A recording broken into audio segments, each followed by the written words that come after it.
I'd like to thank you for joining me today for today's webinar, Financial Planning for Women, What's Different? This is the latest in my series of Ask Me Anything webinars. I do these right now twice a month. The next one's going to be 2 weeks from now on the 25th, but it's going to be a little bit different because I'm been invited to speak in front of a larger group. It'll still be by Zoom, but it'll be through another organization, and I will send out invitations to that once everything's all set up.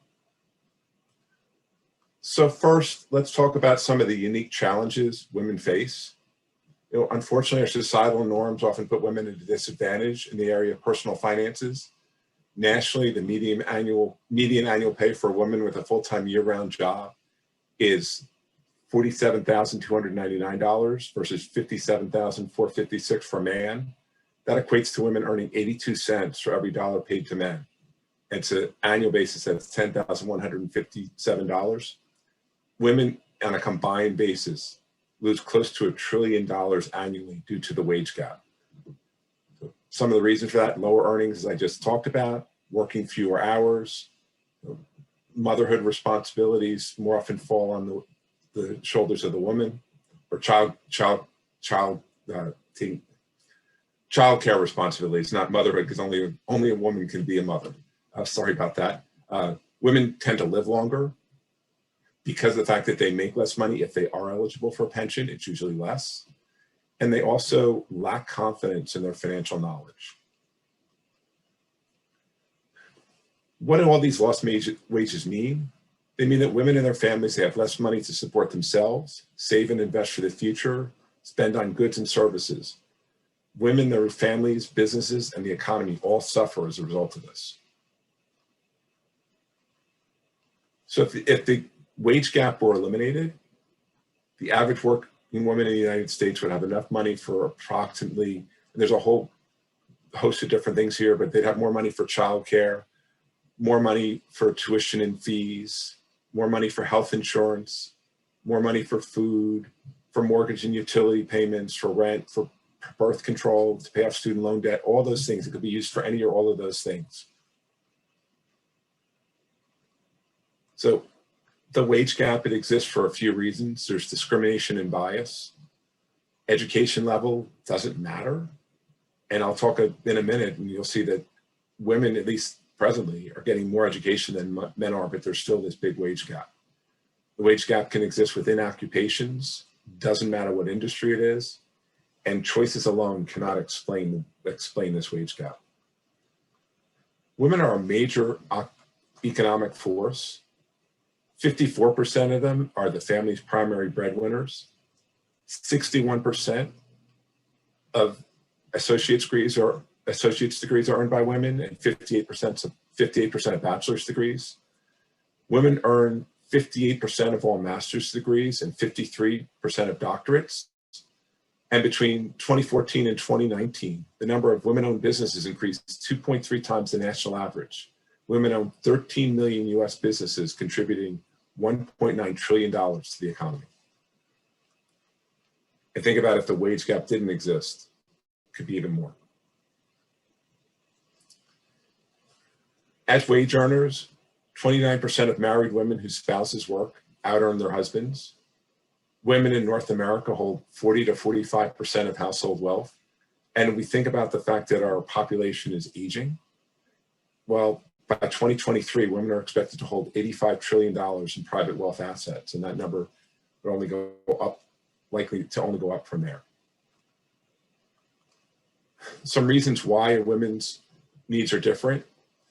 52% of women in a relationship provide half or more of the household income, but only 38% are responsible for long-term financial planning.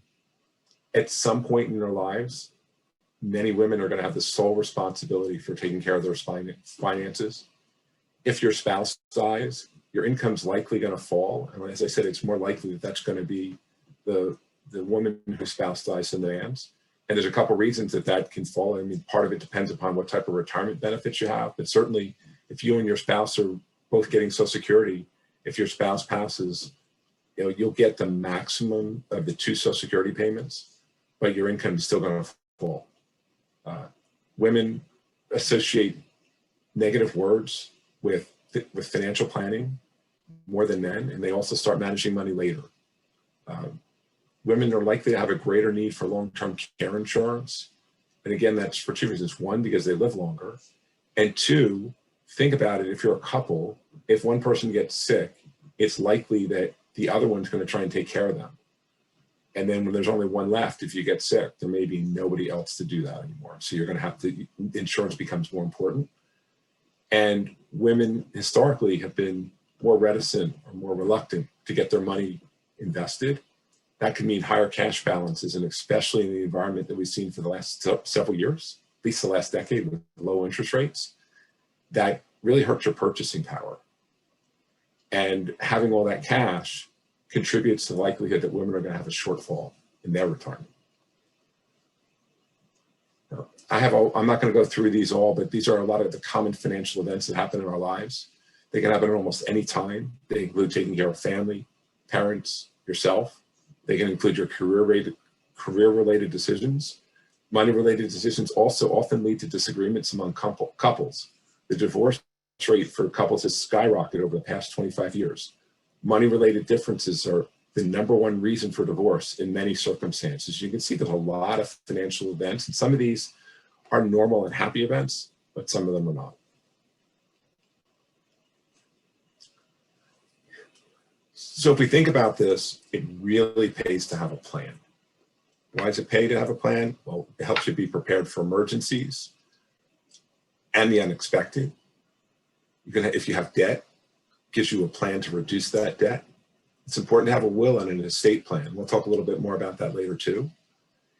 If you can, you want to contribute the maximum you're allowed to retirement plans.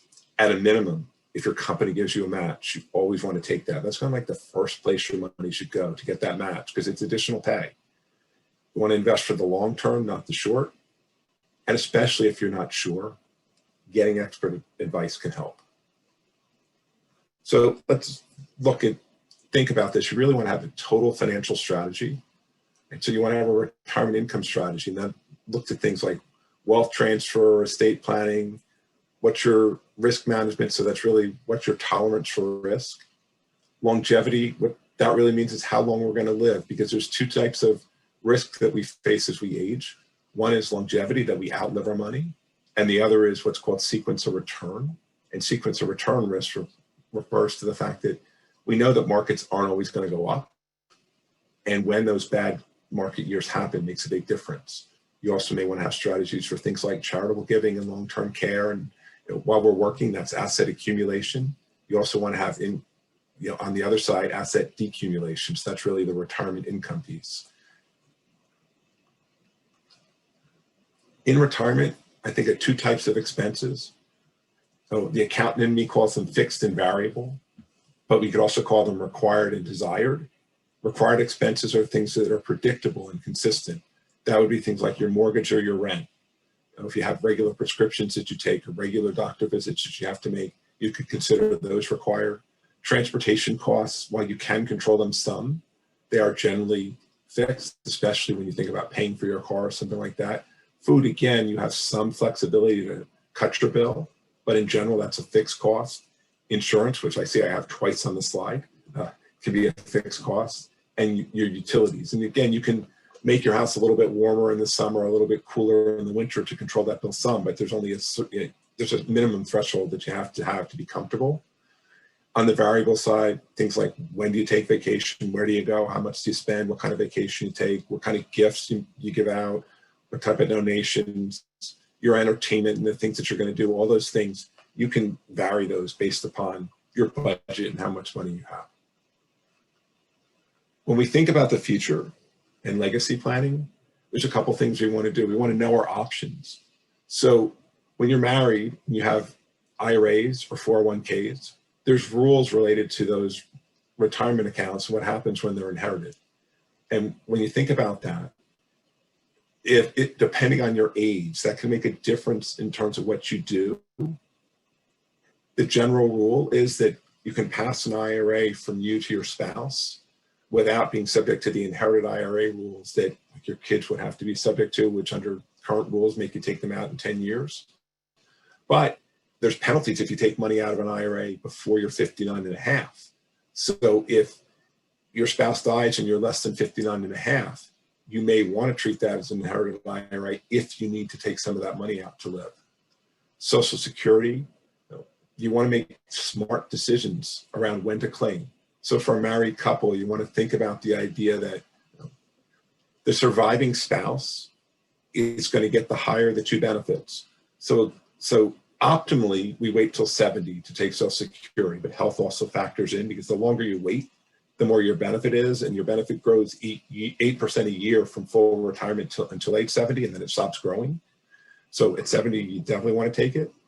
But if you're a married couple, you can decide to, if you can manage it, to use some of your 401k assets or your IRA assets to bridge the gap till you start collecting, and think about maybe one spouse collects and let the other spouse go till age 70, one that's going to have the higher benefit, because that way, whoever's left at the end gets the higher benefit. On its own, it takes till about age 82 in order for that benefit for waiting to make sense. I know of a couple who, especially when you have a big difference in age, it really makes sense for the first person to get, the older of the two, to wait. Because think about it, if you've got, let's say the husband is 60 and the wife is 50, the husband waits till 70, the wife is still only 60. And if she lives to her life expectancy, that's at least getting to that age 82, she'll only be 72 in equivalent years. If you think about it, from 70 to 82 for the husband, the wife is only 60 to 72 because the benefit carries over. There's going to be a lot of benefit to trying to wait, especially in those type of situations. There's also rules that allow widows to receive benefits earlier, at age 60, 50 if disabled, or any age if they're caring for a young child. Beneficiaries are really important. You want to make sure you think about who should be the designated beneficiary on your accounts. Naming a beneficiary definitely matters. If you name beneficiary on your financial accounts, it gives you the ability to pass those on to your beneficiary without going through probate, which reduces cost. Another thing that I talk about with every client that I have that I do a financial plan for, is you want to make sure that you maintain a list of passwords, allowing account access. It used to be that we got statements in the mail. For the most part, we don't anymore, because you get charged extra money by the financial institutions to get them. So if you pass, your survivors may not know what all your accounts are. So one of the things that I do for every client, every new client, is I send them a book, and that book is a password book. And I recommend you put down your username, your password, and any other information related to that. You want to keep it in a safe place because you don't want somebody able to access it. You can also, if you don't want to do it that way, there's also software like LastPass, which is the one that I use personally, where you can store your passwords in that. And then as long as somebody knows your master password, they have the ability to get to those accounts, because accessing those accounts, if you don't have prior right to do it, can be very difficult. Also, you don't want to forget about healthcare. It means, first of all, you want to make sure you have advanced directives. Make sure that your loved ones know what to do if something happens. Making those decisions in the moment can be very difficult, very emotional. By doing it ahead of time, you can put yourself in a much better position. You want to have a power of attorney for healthcare and financial matters. And remember that longer life expectancy can equate to higher healthcare spending in retirement and a greater need for long-term care. Part of this, putting together a financial plan can really help. How? You can better understand your current situation. You can develop short-term and long-term financial goals. You can have a portfolio that better matches your risk tolerance and time frame. I often tell clients that you want to think about your willingness to assume risk as well as your ability to assume risk. You may not need to take on as much risk as you think you can assume, or it's you're willing to take on, because there's no reason to jeopardize your long-term future by taking on more risk. So a financial plan helps marry kind of your risk tolerance with what makes the most sense based upon your assets and your saving and your spending habits.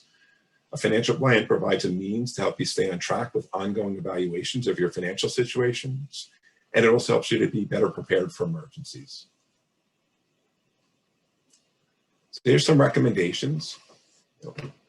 And so I also want people to understand that not everybody on this call works with me as a client, but out of my client base, about 70% of the households that I work with, it's either a single or divorced woman, a widow or a widowed woman, or it's a family where the wife is taking the lead on financial matters. That's a little more than 2/3 of my client base. So, recommendations: take charge of your financial future. A considerable amount of data shows that women in general don't engage with their finances often or thoroughly enough. It's your life, it's your finances, you should be involved. You want to make sure that you learn key financial skills, such as how to budget, pay bills, manage your cash flow. You also want to know how to save, invest, and buy insurance and make sure that you're adequately protected. Surveys show at least half of married women defer to their husband when it comes to long-term financial decisions. Remember, they're your finances too. Discussing finances with your spouse more often can reduce fighting as it puts you in sync on your biggest goals. 8 of 10 women end up being solely responsible for their finances at some point in their life. Once a month, once a quarter, once a week, whatever works for you, to sit down and discuss financial strategies with your spouse.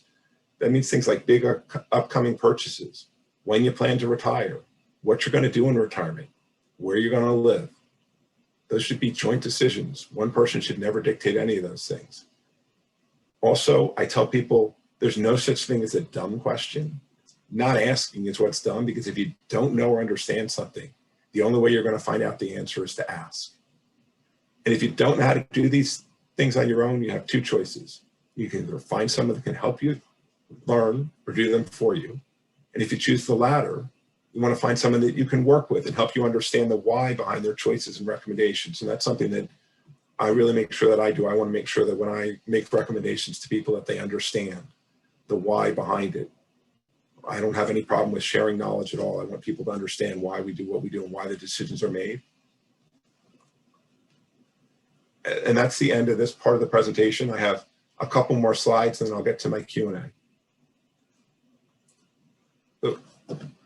Appris's business is growing. We're still always looking for new clients. And one of the ways that the business grows is through personal introductions from people we know and serve. So as you think about who you know that might be able to benefit from Appris's services, here's some things to look for. We like to work for people who are interested in gaining a better understanding of when they can retire and what retirement might look like. They may be going through a life transition, such as retirement, loss of spouse or parent, divorce, sale of business, major career change, inheritance. We like to work with friendly people because of my tax background and my belief that taxes and investing are very closely interrelated. People that are concerned about income taxes are often a good fit. People that are receptive to professional relationships, and those that are considering simplifying their financial life by delegating their affairs to a professional. I think of things this way. In order to do this yourself, you have to have 3 things, which I refer to as KIT. That's having the knowledge, interest, and time. Some people have the knowledge and the interest, but they don't have the time. And what you find is as we get older in our career, we move up the career ladder, it gets harder and harder to find that time. If you know somebody, they can give me a call. You can have them send an email to philweiss@appriswealth.com to arrange an introduction. Here's a link to my calendar if anybody would like to set up a meeting. You can sign up for a free portfolio review, or you can sign up to just discuss your financial plan or any other questions that you might have. If you're not on our distribution list, you can sign up for the distribution list through that link as well. Portfolio reviews, which I mentioned here, are an important element that I use when determining the appropriate steps for each client that are included in the financial planning and investment management process. Oftentimes people are paying a lot of expenses related to their portfolio that they don't realize. And doing that portfolio review will help you get a better understanding of your expenses as well as how your assets are allocated. And I'm going to unmute people and let it, and you can ask any questions that you have, or you're welcome to send them through the chat, whichever easier for you.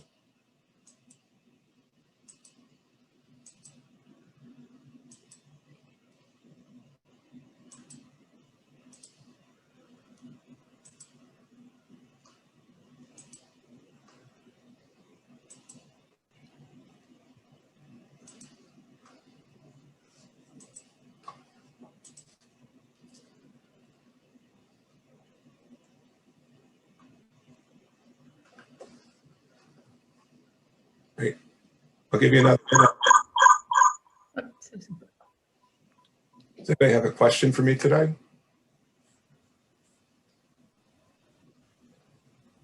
Phil? Yeah, yes. I don't know if that's me. I can't tell. Yeah, the sound is messed up. Yeah, you're echoing, Susan. Yeah. If they have two different sessions going, they could be interfering. That's you're right. Thank you, Richard. That's right. If you're both running Zoom, one of you should Get off. turn off your volume, and that'll make the echo stop, because that's what causes the echo, is having two computers or two devices running Zoom at the same time in close proximity. It'll make it do that. Ours? No, I don't think so. We don't have ours.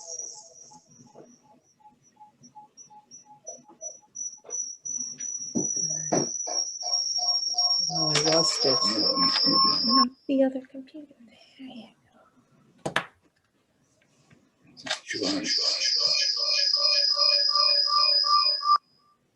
Can't do it. Yeah.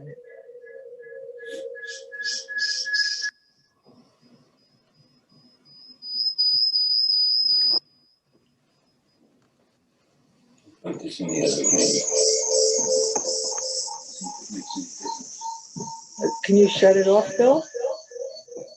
I can, Can you hear me, Phil? yes, I can hear you. Okay, I wasn't sure. So if you leave something as a beneficiary, you leave it to one of your children. If that child has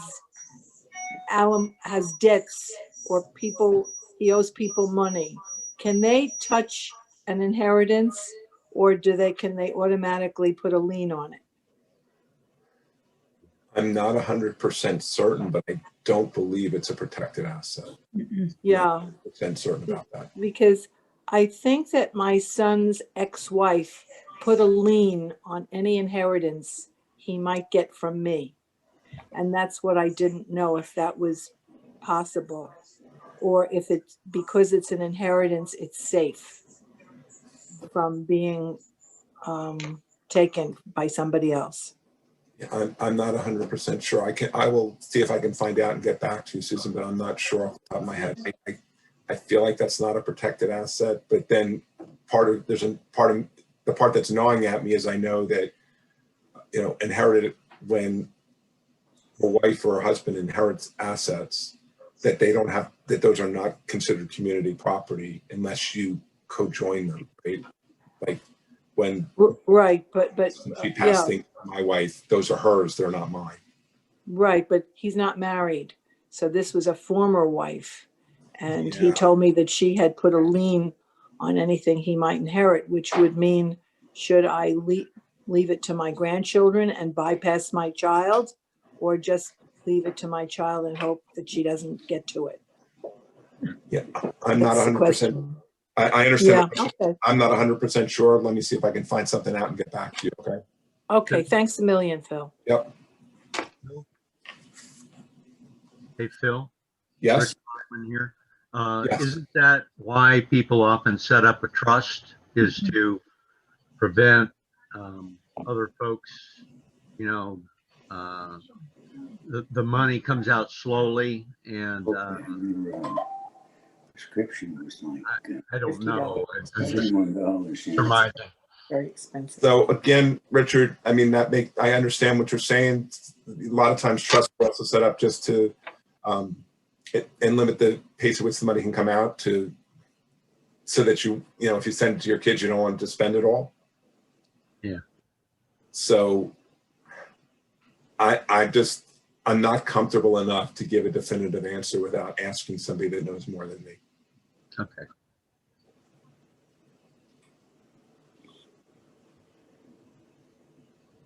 Phil, this is Jane Markley. Yes. Hi, Jane. One thing I'd point out to the audience is that when you all become of retirement age and you're starting to look at getting Social Security, one of the nice benefits is if the second person coming along wants to hold off until they're 70 and the first one wants to start claiming right away, the second person in the line can become a spouse and collect until they're 70, half of the Social Security they would normally be getting, and then they can collect the full when they do hit 70. And that's That only applies if you're born in 1953 or earlier. They got rid of that for people born after 1953.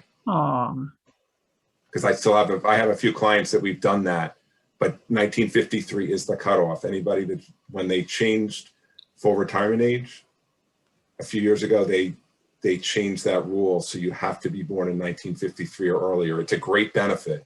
Yeah, it is a great benefit. Thank you for letting me know the cutoff. I'm You're welcome. I'm obviously before 53. And I'm way before 53. Not me. Not you.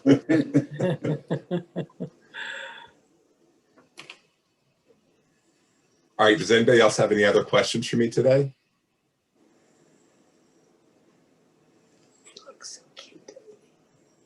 All right, if not, I'm going to end here, and I want to thank everybody for joining me, and have a great evening. And again, I'll have my next webinar will be in 2 weeks, and I believe it's going to be like at 7 o'clock, and it's an hour-and-a-half program, but I will have more details as soon as they're available. Thanks a lot, everybody. Have a great night. Thanks, Phil. Thanks, Phil. Thank you, Phil.